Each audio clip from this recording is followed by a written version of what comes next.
Welcome back to the Stephan Hogan podcast. Thanks for being here. I'm your host, Stephan Hogan. Please subscribe. Today's guest, he was with Sirius XM The Highway for 17 years. I kind of considered him a radio god of some sort, sitting up in a big tower somewhere, helping to break careers like Marion Morris, Old Dominion, Florida Georgia Line, the list goes on. He is now the host of the Big 615 channel. Garth Brooks just happens to be his boss. Warren was given the BMI Ambassador Award. I'm very blessed to have what the Tennessean wrote as a Dick Clark of Nashville, Storme Warren, on the podcast today. Ladies and gentlemen, here he is.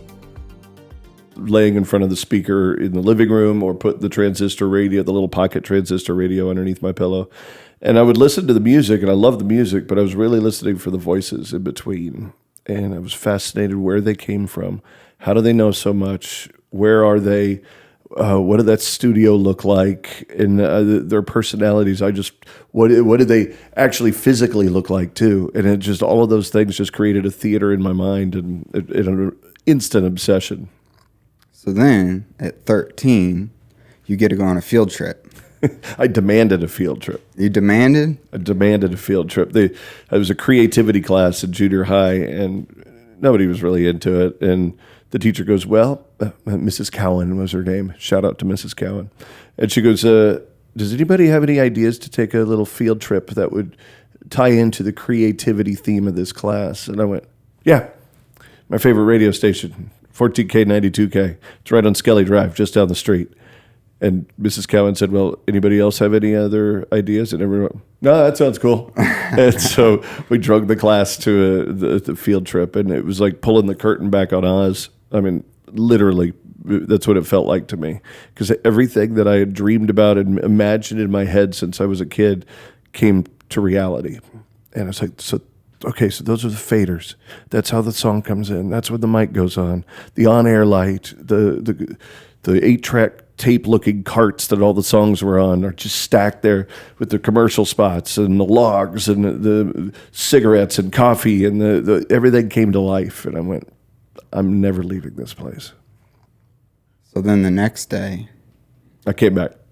After football practice, still in my pads. Just I had a T-shirt and my leg pants, pads on, and rode my bicycle back to the station. Walked to the door, and the front desk lady goes, weren't you here yesterday? I said, yeah, I'm back. And he was like, well, what can we do for you? I said, can I just hang out? I just want to, that little news studio with the glass window looking onto the main studio. Can I just sit there? And she goes, okay. I'm going to get the program director, though, just to make sure. And his name was Mel Myers. And he saw instantly the desire, the want, and he took me under his wing, and really owe him so much. As you go from being behind the glass, what does the progression look like at that radio station? Ooh, it was for me, it was an eternity, but it was really about a year. And it was practicing in this news studio, this tiny news studio with archaic equipment and reel-to-reel tape machine, and making demo or practice reels, pretending to do a show, music, commercial spots, just running mock radio shows. Yeah. And then I'd put the reel-to-reel tape on the program director's chair and leave. And I did that for a year, and probably months went by and never a response. But I just kept doing it and doing it and doing it. And one time I walk into the news studio, and there's a stack of papers, handwritten, with notes, precise notes of everything to do, to not do, to fix, to work on. And it just like, oh my God, he cares. He actually cared. And it just full jets from there. Wow. And I bet you read every single one of those pieces of absolutely every word. Absolutely. And I didn't take them personally. I didn't take them as negative. I went, yeah, he's right. I got to do that. And it was really just great lessons learned. And then at 14, he gave me my own Sunday morning show. Wow. Which is really funny. What was it? It was just the regular playlist, top 40 music, just an early Sunday morning show. There was a slot, like an hour and a half show that just filled a gap before the Rick D's top 40 countdown, which I would spin on vinyl because it was so archaic back then. Yeah. They would press versions of the countdown on vinyl and ship them out to all the radio stations that week. And we would play them and play our own commercial spots in there. And that was, so it was basically a board op with an hour and a half show of mine. That's cool. So when you were practicing for that 1 year, was it like the count in to where the vocal starts? Yeah. All that stuff? The ramp up, yeah. Oh, okay. That's what it's called, the ramp up. Ramp up, and also it's to tag a song or post a song. Tag a song. Post a song means you go up to the post, which is that first lyric. And if you can nail it live, it's the biggest. It's like hitting a hole in one. Yeah. Especially when you're new and starting out, because you would talk over the lyrics and you just go, God, oh man, I missed it. But to have that perfect timing to hit that sweet spot, just go, yes. Oh, it's a rush. And you have to know the song too. You have to be familiar with this tune to know when the vocal starts. Sure, and also you get little cheat codes like on the spine of these little carts, is what they were called. There would be a little number of how long the intro is. Oh, so you could actually help with that. And now it's visual on computers. You can actually see where the lyric starts. So it's something I love to do when I listen to the radio. Just practice that. Yeah, I know. Everybody does. I'm so terrible at it, though. It's a really, I mean, it actually is a skill, and it took me a long time to do it. And now it's a lot of radio is so pre-recorded that the art of posting is gone, because live radio is virtually non-existent. And I live radio is still my favorite. There's something about flying without a net. Mistakes, no mistakes, whatever, it happens. And the world of trying to be too perfect and pre-recording everything, and, well, I didn't like that, I'm going to do that again, kind of takes a lot of the attraction for me away from radio. Yeah, and I want to talk about that. So 19, you get to go over to CNN, you get a shot. Mm-hmm.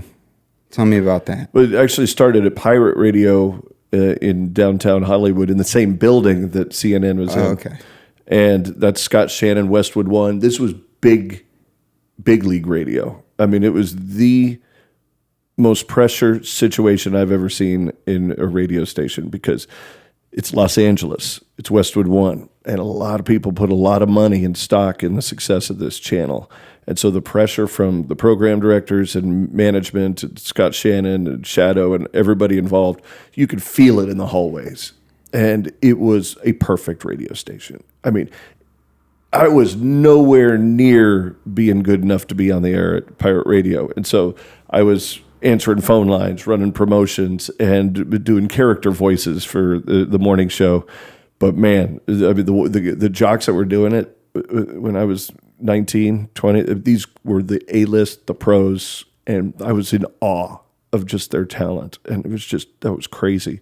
But then my brother was working at CNN 6 floors down one day, and he goes, Stormy, I need your help. We're short a cameraman. Can you come down and help? I'm like, oh, sure.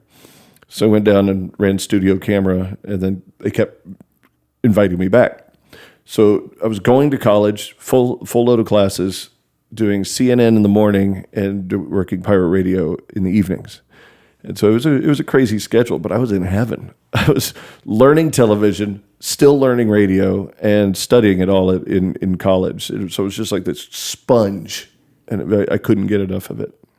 And what was your first CNN interview? First CNN interview was a guy named Charlie Daniels. And he was my idol. He was the first album I ever bought when I was 9 years old. Million Mile Reflections. It had a little song you may have heard, Devil Went Down to Georgia, on it. And I fell in love with his storytelling in much the same way as listening to the jocks on radio growing up. He painted pictures, and I could see them with his music and his lyrics.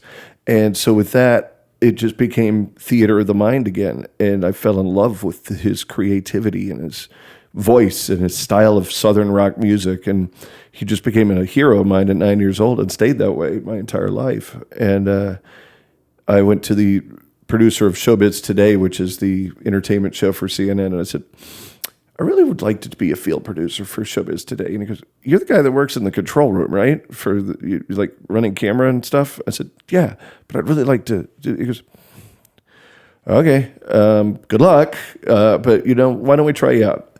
I'll give you a cameraman, I'll give you an editor, and you pick whoever you want in the entertainment business and do an interview. If it's good enough and you could write the story and get it edited, and I'll air it on the show. And then maybe you get to do another one. And I'm like, okay. And I'm thinking I may only have one shot at it. So, of course, I picked Charlie. And it was so funny because I was such an idiot. He walks onto the bus at the Crazy Horse in Santa Ana, California. Fred Reiser owned it. And Charlie walks onto his bus, and I'm set up just like you are here with the cameras and the lights and everything set up, and I'm a nervous wreck. This is my hero. Never met him before. And he comes onto the bus with the big cowboy hat and chomping on gum, the beard, belt buckle. Comes, hey, son, what are we talking about? And I'm like, And I got my notepad, and I'm looking at it like, you're Charlie. I'm like, so Charlie, you play a really good fiddle, right? You know, but he would answer the question like Walter Cronkite or 60 Minutes was asking the question. And because he knew it was CNN and that he needed to deliver something that they would air, despite the idiot asking him questions. So, and later I called those artists who are genius at it, they perform blah interviews where the interviewer could just literally just go, bleh. And the answer will be, well, that's a great question. Yeah, I'm really proud of this new record, and deliver all the bullet points they need to do. And Charlie was a pro at that. So I lucked out that he ignored the interviewer and still delivered me enough content to put on a really good piece on. So they allowed me to do more. So between you and him and the vast gap of talking on air, and he had probably been interviewed many times. Yeah. So he had the reps. Yeah. But you didn't have the reps yet with the pressure. And zero reps. Yeah, 0 reps. In terms of interviewing and getting good at it, you tell a story about where he says, Stormy, you're getting pretty good at this thing. Yeah, we were overlooking the skyline of Nashville, and he had his arm around me, and he's like, this is a couple years later. Every time he came through L.A., I made sure that he got airtime on CNN somehow, whether he was pontificating about world politics or talking about his new projects, whatever it was, I got him on the air. And CNN wasn't what it is now. It was middle of the road, straight news, and then had an entertainment show. So it wasn't political one way or the other. And Charlie, despite what you think, really wasn't either. I mean, he flip-flopped from Democrat to Republican, all that kind of stuff. So he had so many points of views to offer, just not on music, but on just everything and wisdom. Mm. And so they became comfortable with having him on the air. So every time he came through, I didn't even have to beg anymore. It was just, oh, Charlie's coming? Yeah, we'll get him on. And so he's got his arm around me and he goes, well, Stormy, you're getting pretty good at this. It's time you came to Nashville. And I'm like, what?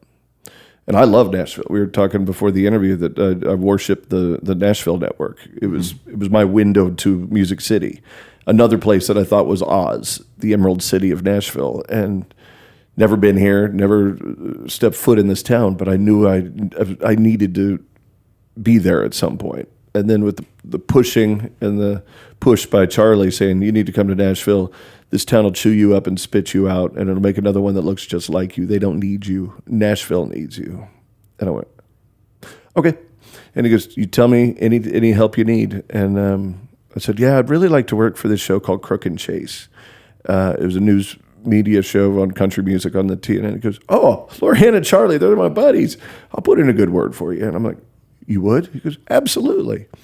And 2 weeks later, I packed up and moved to Nashville, loaded up the truck and headed out without any guarantee of full-time employment, no place to live, nothing. And just said, we're going to see what we can do. And it worked. It worked. That was 31 years ago, 32 years ago. Wow. I want to go back to something you said.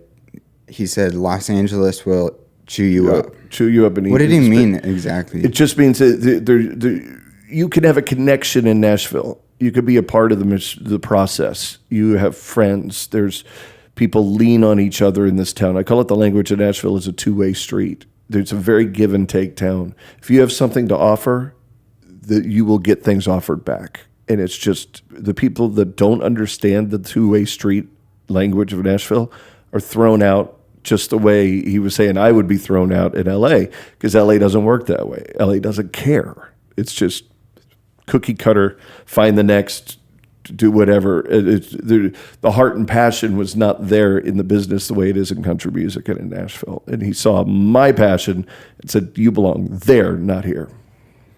You get to Nashville and you start working. And from what I researched, you were doing pieces where you get paid.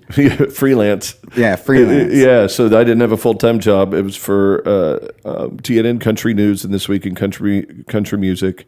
And they would pay me, I don't know, $250 a story. And then I started just churning out so many stories that I started making a good chunk each week for a 23-year-old kid, 22-year-old kid. It was a lot of money, and they finally went, whoa. This might hurt a little bit, but we've got to hire you on full time. I said, that doesn't hurt. That's what I wanted. He goes, well, you're not going to be making what you were making because we can't afford you making what you were making, churning out so many stories and writing them, shooting them, getting them edited. I mean, it was a machine. And the other producers are like, dude, slow down. You're making us look bad. But it was a great way to make some cash. But getting hired on full time, getting benefits, and feeling like I was welcomed as a part of the family really meant the world. I feel like you're the radio Vince Gill.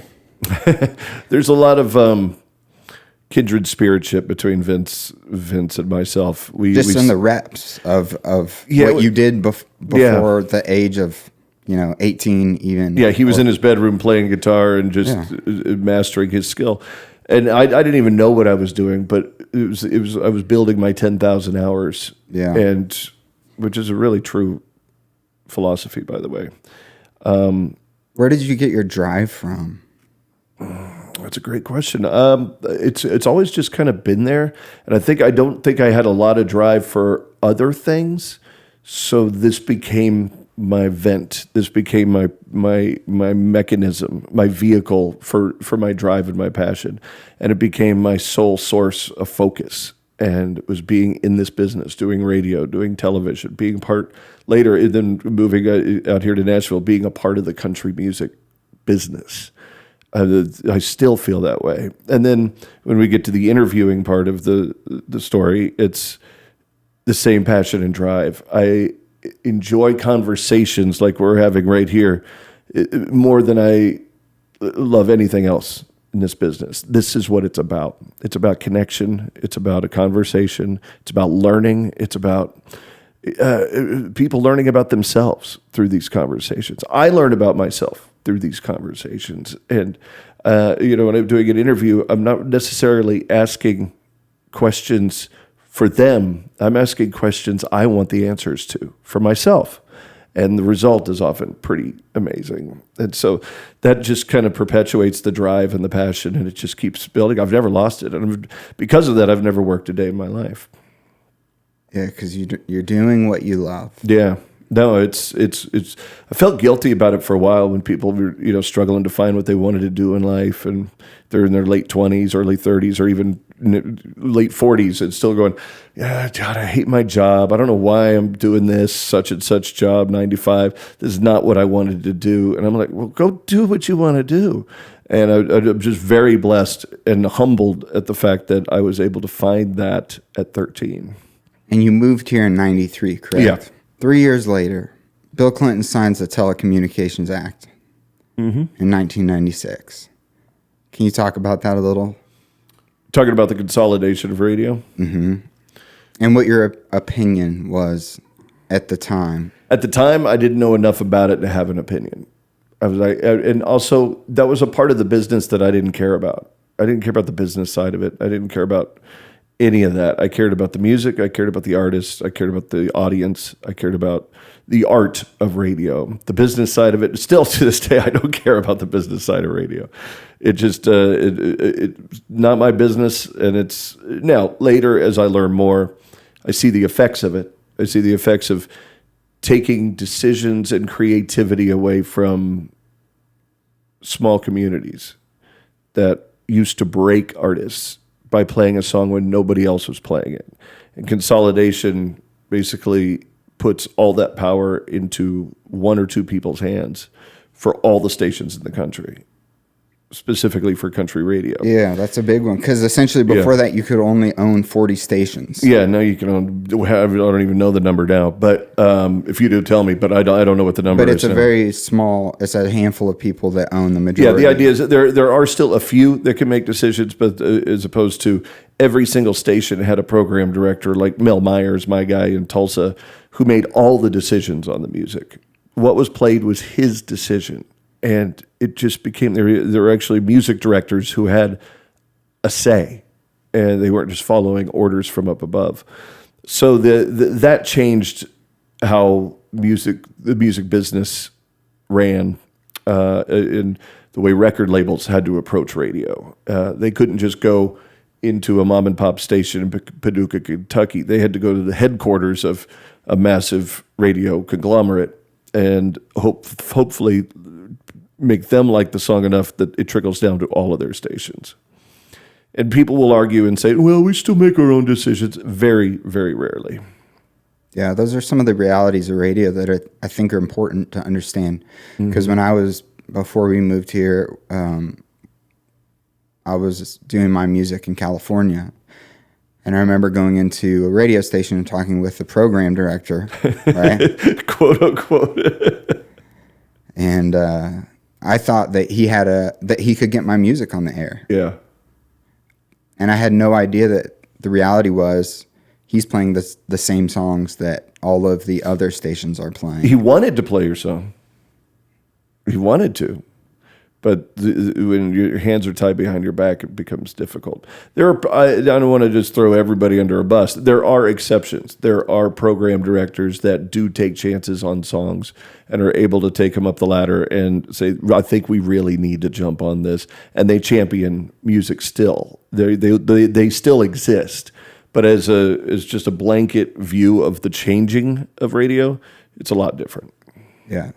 So basically the Telecommunications Act allowed conglomerates to own the majority of independently owned radio stations. Yeah, I had an idea for an independent act who's very popular right now, who didn't like that idea of the big radio conglomerates or country radio as a whole.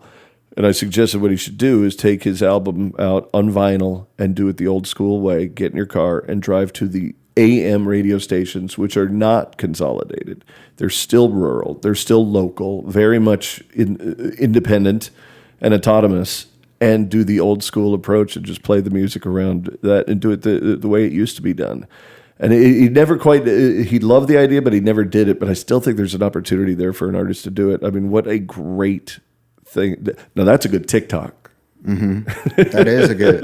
That's a great idea, because I think Gen Z is very hungry for authenticity. Right. And you just see that in general. I mean, look at this. Look at the vinyl. The vinyl is shot through the roof. Yeah, it's insane. And you go to a record store now and you're looking for an album that used to probably sit there for months. Yeah. And now they're gone They're flying off the chart. My son, 23-year-old son, gave me a stack of vinyls for Christmas. I'm like, where did you even find these? And they're all my favorites. And there's like an old Charlie Daniels album that I'd never even seen physically before called Honey in the Rock. And I'm like, where did you find this? And he goes, that's what we do. We just go to the record stores now. And I said, that's what we used to do when we were kids. So it almost made me cry. I was like, thank God. That's beautiful. Yeah. Thank God. Yeah, exactly. Yeah. Back to Nashville. TNN. What year are we now? That was 93 to 99 that I worked at TNN. Okay. And then what happened next? Well, there was a little rumor that TNN was coming to its last legs and it was going to be bought out by Viacom and things were going to be changing.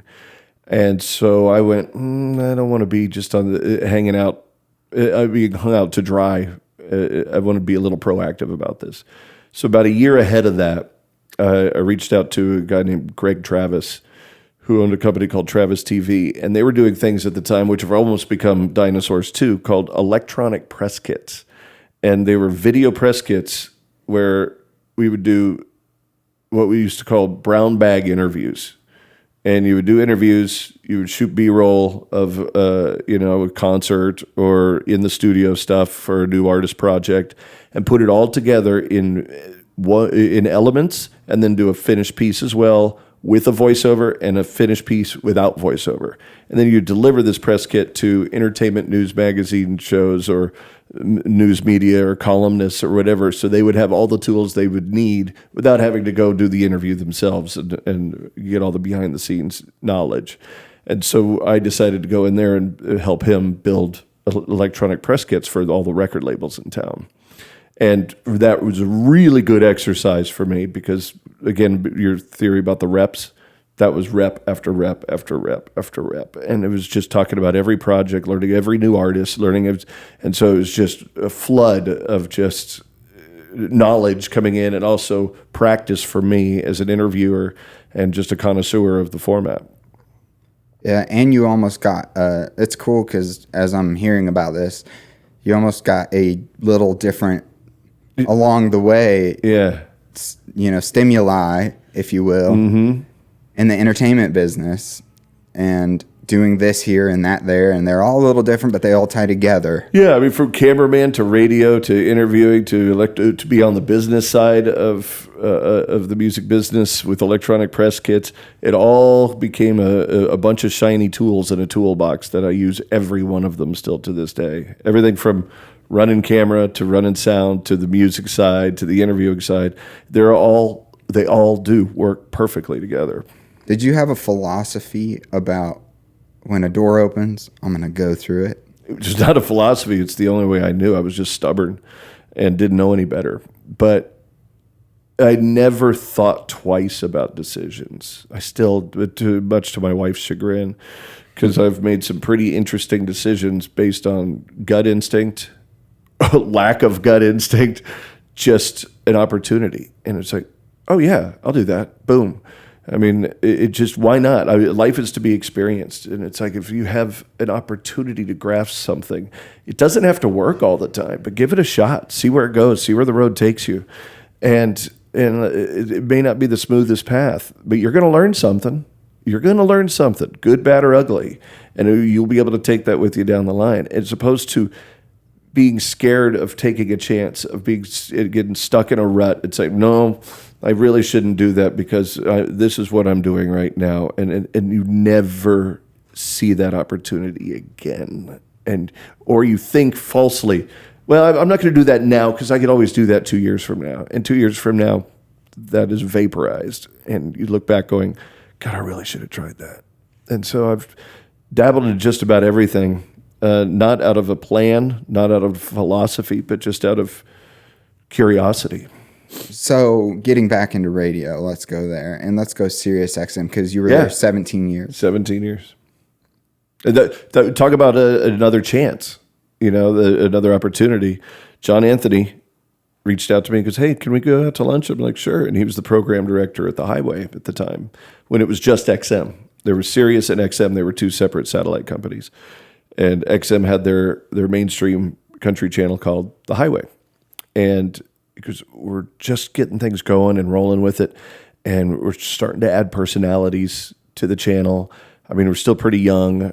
We have a good track record, but we're still pretty young. And you've done radio, right? I'm like, yeah, I've done radio. And he goes, has it been a while? I said, yeah. And he goes, okay, things have changed a little bit technology-wise. He goes, but if you're interested, I'd love to bring you in. I'm like, absolutely. And just the idea of getting back to the radio roots was so exciting. And we grew this thing, and it turned into be 17 of the best years of my life. I mean, it was everything I loved. It was able to exercise again, all put together, especially now that video has come into the world of radio and social media. Everything in my toolbox got used, for all those years. And we had a blast. And then the merger happened. And when the merger happened, there was a very tough decision. My wife questioned my decision. That was between what, Sirius and XM? Yeah, so they merged and became Sirius XM. And with that, they did a lot of consolidation of the budgets. Mm. And that meant, they used to have to compete with budgets. So in order to get exclusive rights to NFL or Oprah Winfrey, you had to pay a lot more money or pay more money than your competitor did. Now that they were tied together, there was no competition. And so everything got cut, including my salary. And it was cut in half, 50%. And I remember John walks through the door and goes, "Hey, man, so the merger's going through. That's the good news. Bad news is we're going to have to cut your salary by 50%, just letting you know." Door closes. I'm like, ouch. And to quote Tim McGraw, "How bad do you want it?" "How bad do you want it?" And I went back and talked to my wife, and she goes, You can't do that."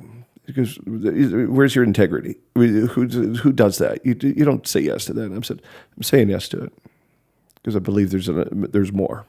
I think this is a blip in the road, and I think there's more. And I think I trust the process." And she goes, "Okay." And it turned out to be a really good decision in the long run. But it was scary then. It was like, oh my gosh, am I just an idiot? And it turned out, no, I wasn't an idiot. Or maybe I was, but it was okay to be an idiot in that moment because it paid out in the long run. At the Highway, you guys did the Highway Find. Yeah. How did that work?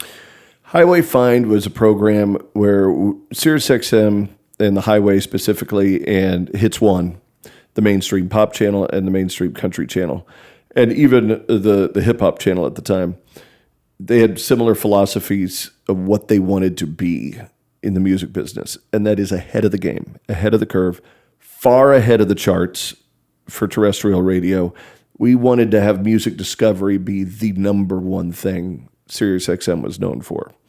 And so part of that was developing a Highway Find program where we'd find a relatively young, almost unknown act, adopt them as our own, and introduce the music and incubate them and grow them. And it was pretty amazing to see how artists like Florida Georgia Line and Chase Rice and Sam Hunt and Maren Morris and all these artists that you never heard of before all got their start on the Highway. I mean, we were the first people to play Cruise. And then suddenly it just takes off. And not everything works. That was part of the fun part of the Discovery program is not everybody liked everything. I mean, we had to fight for Old Dominion. I mean, Old Dominion comes in with was it Dirt on a Road or whatever the name of the song was? And they came in and all excited to play it. And I love the guys. And I'm like, yeah, let's do this. Played it. And universally across the board, every listener called in going, "This is the worst thing I've ever heard in my life." I'm like, okay, interesting. So I had them come back with 3 more songs. I said, all right, your first introduction didn't go so well. The date did not go so well. But fortunately, we're getting a chance for a second date. So you brought 3 more songs. Played those 3 songs, hits all of them.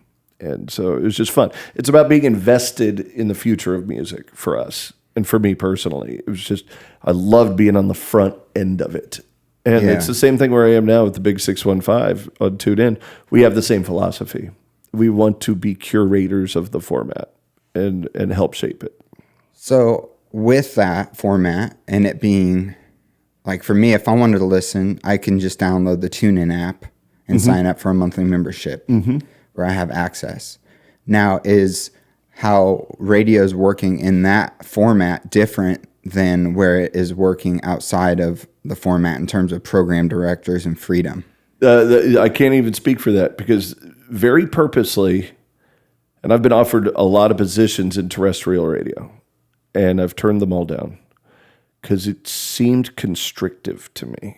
It seemed like I almost felt claustrophobic when that opportunity was presented. I went, no, I love the freedom of the platform of Sirius XM, the freedom of TuneIn. We don't play commercials. We're not obligated to record labels. We're not obligated to anybody but the audience. The audience comes first, and then the music and the audience, they work hand in hand. But the only ones we're obligated to please is the audience. And that it may take so much pressure off and put so much, your word again, authenticity back into what we do is that I don't think I could ever go. So I wish I could answer your question, having experienced it, when I was 13, 14 years old. But again, I wasn't studying that part of the business. I just know what I liked about what I did and do, and any other alternative to that is something I don't want to do. Yeah, the impression I get from you is that you're very artist forward, artist friendly, a lover of music, Songwriters, and you yourself write. I would never call myself a songwriter. I know you're humble in that regard. Yeah, but I've written a few songs. But you've had the ability to write with great songwriters, and that in and of itself is priceless. Yeah, and they're idiots, but no, it's been an incredible opportunity, and what it's done is it helped me exercise one of those windows of opportunity. Hey, why don't you write a song with me?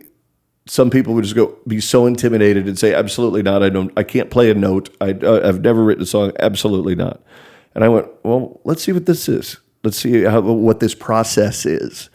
And just like everything else I've done, it was so eye-opening to see what goes on behind the thousands of closed doors in Nashville when 2-3 writers get together and pour their souls out into music. And to be a part of that a few times has only helped me do my job better. And so it's more of a experiment than it is actually the reality of me writing a song. How long do you have to listen to the song to know before you know if you like it or not?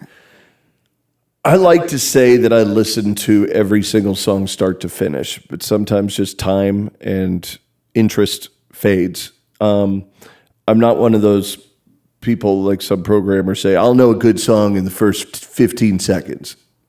I think that's impossible. You may hate the first 15 seconds, but it could change. And something like the Old Dominion song I was talking about, it started with a girl's voice that said, well, what I need is a man. What I need is a man. And it just was like fingers, nails down a chalkboard to everybody who heard it. So they judged the song off the first 5 seconds instead of giving it the rest of the song of a chance. So I love to give songs the benefit of the doubt. And sometimes I'm so pleasantly surprised, especially when it comes to like Charlie Daniels storytelling. You couldn't cut a Charlie Daniels song off. The story wasn't done. You had to follow the story all the way through. And so that's why I'm such a huge fan of storytelling in music. I like catchy hooks. I like fun things you could move to and party songs and all that stuff. But I'm so infatuated by storytelling. And so with that, it requires you to listen to the whole song. And by the end, maybe you like the story, maybe you don't, but you wanted to see how it ends. It's like reading a book. I mean, you probably stopped reading a book because you didn't like it, but you're probably still curious about how it ended. So that's what I love about the storytelling aspect.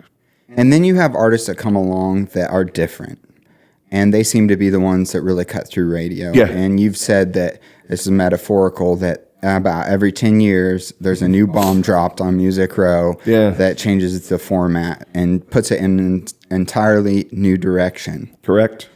Now, I have a question about that regarding that bomb. Mm-hmm.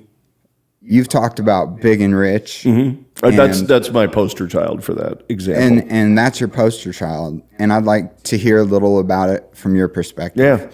I mean, 2002, 2003, Gretchen Wilson was on fire with Redneck Woman, and that was a bomb. And I'm like, holy cow, this is nuts. This is impactful. And then I learned that, this came from a little group of people called the Music Mafia. James Otto and Cowboy Troy, Big and Rich.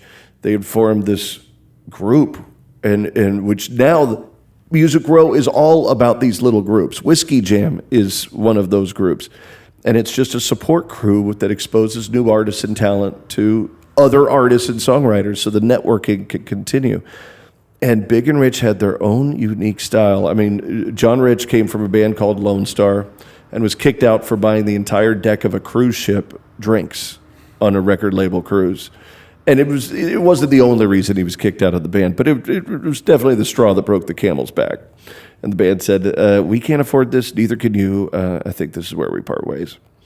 And he didn't know what he was going to do with his music career. And Big Kenny had been struggling to create a name and a style in the rock world for years. I mean, Lovejoy was the name of his band. The motto was "Lick This, Go Numb." I know. And he was a character. And John Rich was a character in his own right. They were polar opposites as humans and creative approaches. But when they got together, it was like Simon and Garfunkel or Kix and Ronnie with Brooks and Dunn. It was just pure magic. I mean, it was lightning in a jar. I remember being on an airplane listening to their very entire first record, A Horse of a Different Color. And I was trying to define what it is about Big and Rich that I love so much. And I remember texting him. I said, I finally figured it out. You guys are bagpipes. And they're like, what? You guys function as bagpipes. Big Kenny's got the low whir, and John Rich is up there with these high harmonies just doing. And I was like, God, there's the magic right there. You guys are bagpipes. So when I heard Save a Horse, Ride a Cowboy for the first time, I remember I jumped up in my office chair. My desk was in a kitchen. And I jumped up and I said, holy shit, you've got to hear this. And it was the earth-shattering moment that we all look for in music. And it's happened a few times in my career, but I'll get emotional thinking about it because that's what music does. But I just fell in love with the guys and thank them to this day for that moment. So what they did is they blew up the format that was getting stale, and it was getting old, and it was getting monotonous and boring. And they went, let's shake the Snow Dome up and let's do something fun. So did they send you that song personally? No, it was a little preview of an album that was coming out regardless. So, there were record label people that saw what I saw and wanted to take a chance on them, and they did, and it was really cool to see, and the support was there. It was great. And as John and Kenny have done a few times over the course of their career before, then and after, they tendency to shoot themselves in the foot, So I don't know what could have happened with that career. I mean, they're still touring, and they're out with Gretchen Wilson now, and it's still one of the most fun shows you'll ever see. But I think nothing will ever match the impact they made when they first came out. Did that trigger anything in your opinion? For what? The format. Absolutely. That metaphorical bomb. That bomb created the movement of Luke Bryan and Jason Aldean and all these guys that Chase Rice. They fell into the same kind of, wow, that worked. Let's try this. Florida Georgia Line. I mean, the music changed dramatically because of Big and Rich. And I've said it, that when the history books are written, there will definitely be in the timeline the moment Big and Rich hit. Yeah. You can't tell the story without them. They blew the door open. Yeah. And they allowed for we all hate the term probably, but bro country, Notice how I avoided that term. Yeah, I know you did. I hate that term too. Yeah. But it did create But it opened the door for that. But I loved bro country. I love Florida Georgia Line. But I hate that it has a negative connotation. Yeah. And just the naming it of itself is so lame. Yeah, it's the whole thing's stupid. But they were the catalyst to a huge musical movement. 100%. And it took years. And all the best do it first, and most of them don't succeed. But because the world wasn't ready for them, they were too early. It was just, and I think that was the case with Big and Rich. I think they were so jarring with the change they brought to the format that nobody was quite ready for it. Yeah. But people were listening. Songwriters, artists, and so the impact and the impression was made by them, and that had a trickle-down effect. Save a Horse, Ride a Cowboy. Yep. Old Dominion coming back with different songs. Yep. What is the importance of a great song? It's everything. Buck Owens said it. He goes, every artist is 3 minutes away from a hit. And if you don't have the right 3 minutes, you don't have a hit.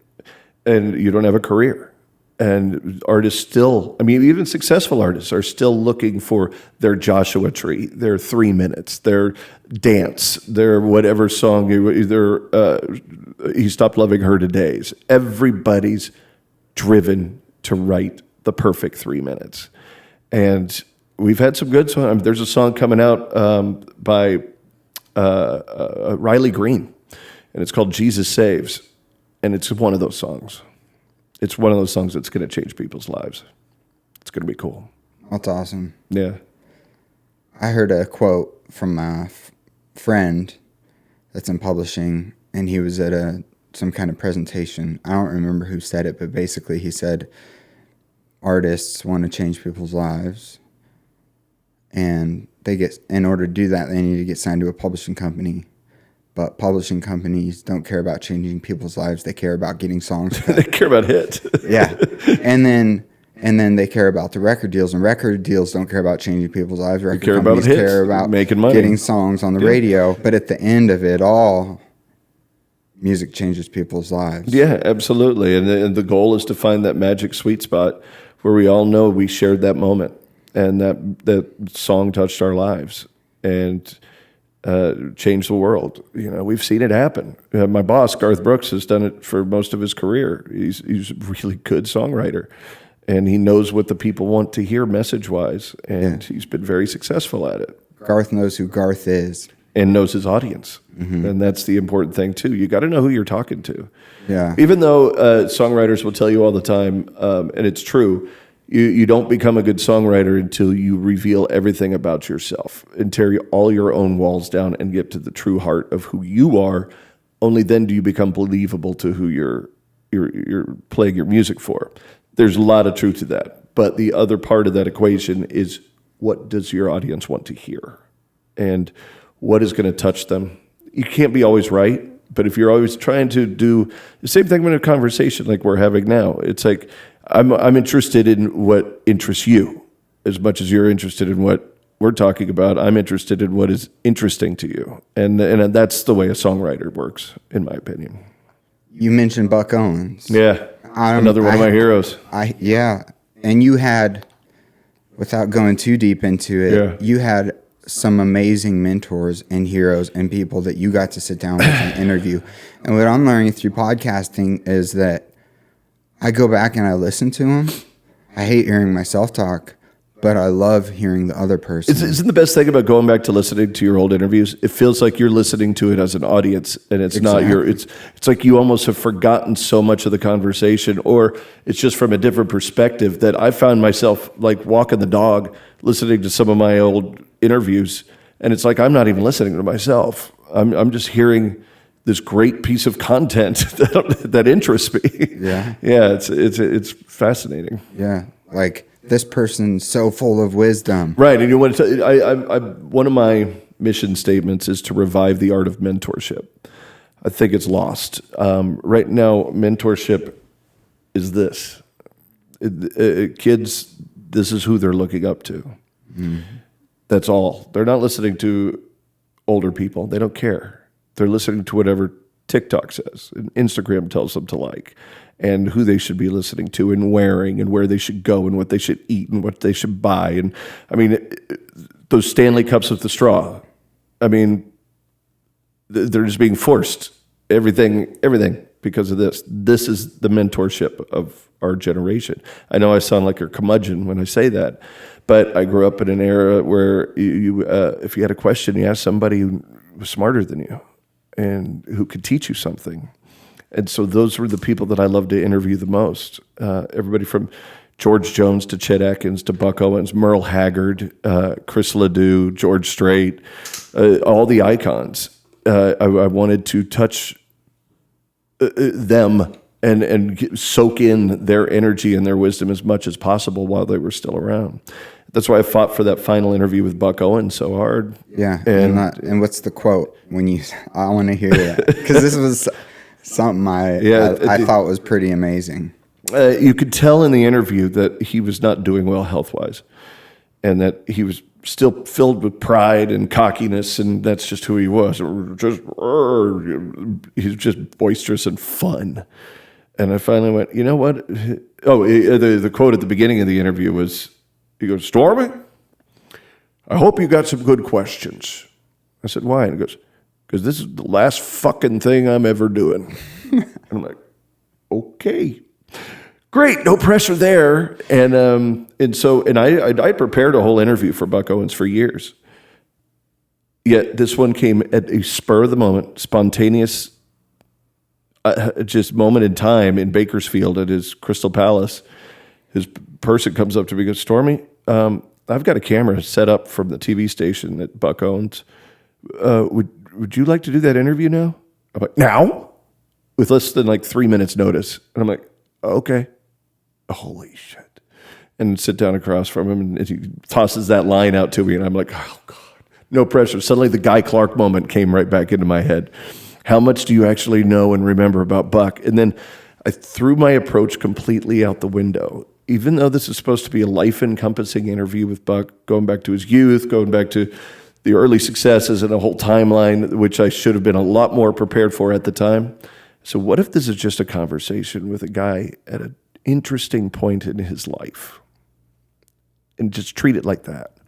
And it became such a beautiful conversation. And at the end of it, I went, all right, let's see if or talking to myself while I'm listening to him. And I said, okay, how much guts do you have, Stormy? How much guts do you have to ask this question? I went, Buck, are you afraid to die? Buck looked at me and I'm like, oh, fuck.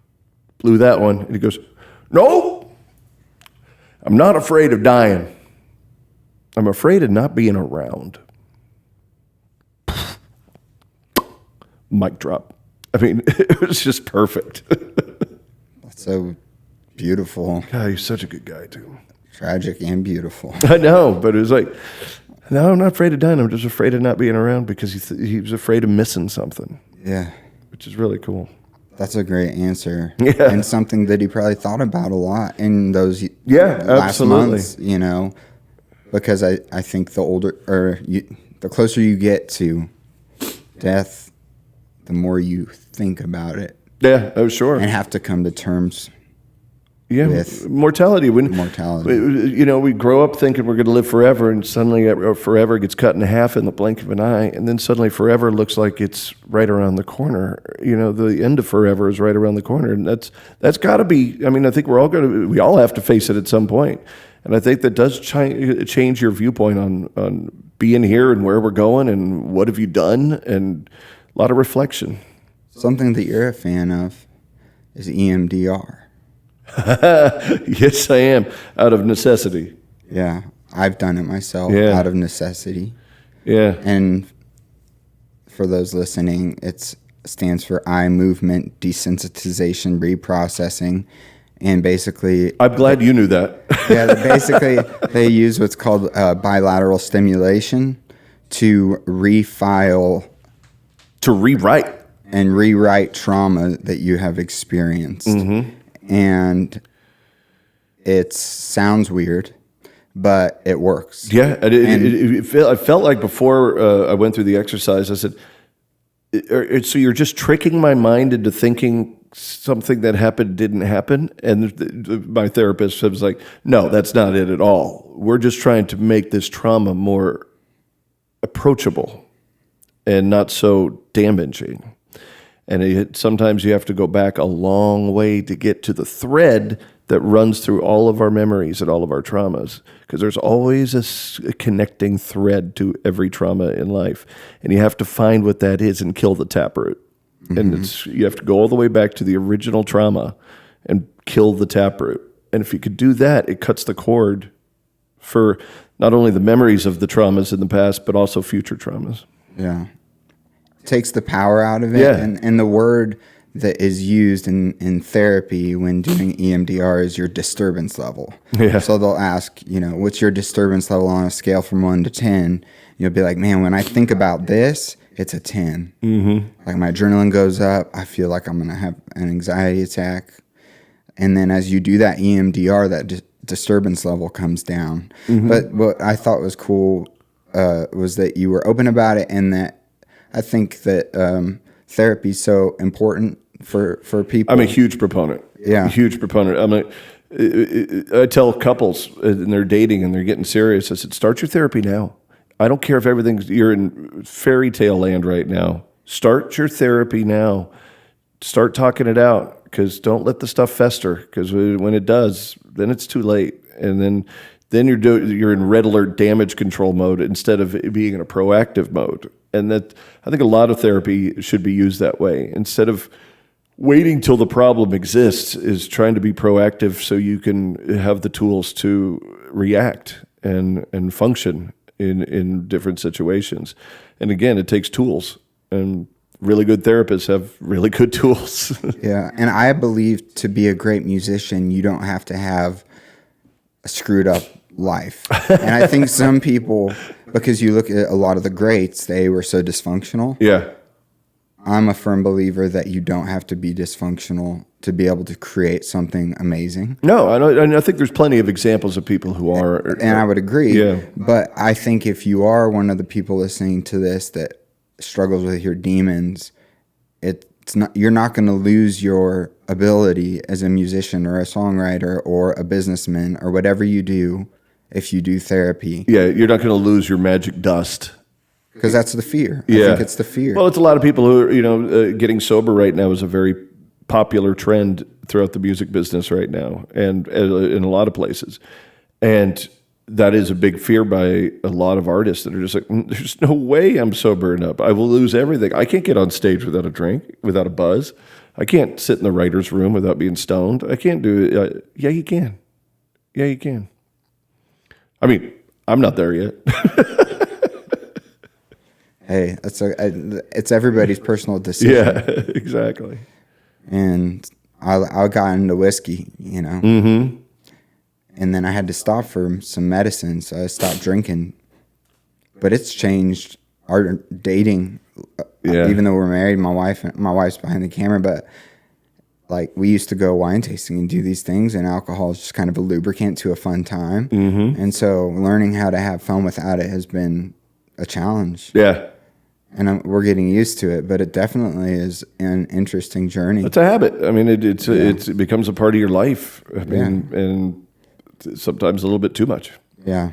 But alcohol has the same effect on your brain that Xanax does. Yeah, you're just trading one for the other. Yeah. So it works on your GABA receptors, Yeah. I believe. I learned that. Which I'll trust you. Yeah. But it's like it has that calming effect. Yeah. That and that's why people will take benzos. Mm-hmm. Same thing. Mm-hmm. Well, that's kind of a weird place to end. No, it's great. And thank you for bringing that up. There's a lot of artists that have gone through a lot of therapy. I could tell an artist who has gone through therapy because they're talking a similar language, and they're more open. They're not as guarded, and it's beautiful to see more and more that people are doing the work, and for themselves and for their families and for their audience. It's beautiful. And this is not a paid sponsorship by the therapy union or anything, but I highly recommend at least giving it a shot and trying it, especially for young couples. Start early, go do the talking now. It will save you a lot of heartache down the road. Yeah, my wife and I did it. Smart. And it was one of the best things we could have ever done. Yeah, we did it, but it was after a little hiccup. That's what ours was too. Yeah, and it's like thank goodness we got over it, and we've pushed forward through therapy, and because we were so thankful for the therapy now. But the beginning of that journey is rough if you haven't taken care of things first. Mm-hmm. Yeah. But you have to. You have to. Because the only way out is through. Yeah, exactly. So the path can be a lot easier if you're proactive on the front end. It's great advice. Well, thanks for being on the podcast. You're great, Stephan. I appreciate you. Awesome. Appreciate you. This was fun. I don't know if it was allergies or emotions, but I got very misty-eyed. That means I did a good interview. You did a great interview. I'm not going to lie, I was pretty nervous about that one because when you sit down with someone that interviews people for a living, you want to do a good interview. If you enjoyed it, please, again, subscribe, share. Please give a 5-star rating and review on Apple Podcasts. Share it to your story on Instagram. If you enjoyed this episode, click on the top right and watch my interview with Vince Gill.